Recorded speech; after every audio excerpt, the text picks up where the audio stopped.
ও বলে যে প্রেম করে পরে বিয়ে করলে হালাল হয়ে যায়। আরে ভাই, একটা গ্লাসের মধ্যে তুমি মদ ঢালছো, মদ খাইছো, হারাম না হালাল?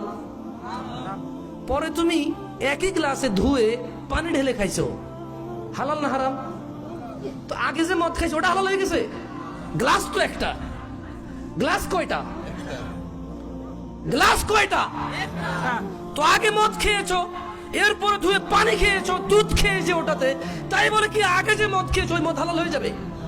তদরূপ মেয়ে একটা বিয়ে না করে সম্পর্ক রেখেছো, হারাম।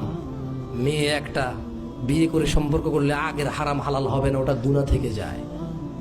ওটা কি থেকে যায়? ওটার জন্য মাপ চাইতে হবে।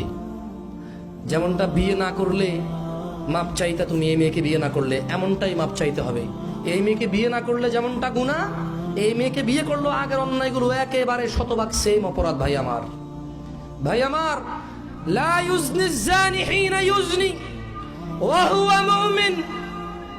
কোন জানাকারী জানা করে না মুমিন থাকা অবস্থায়।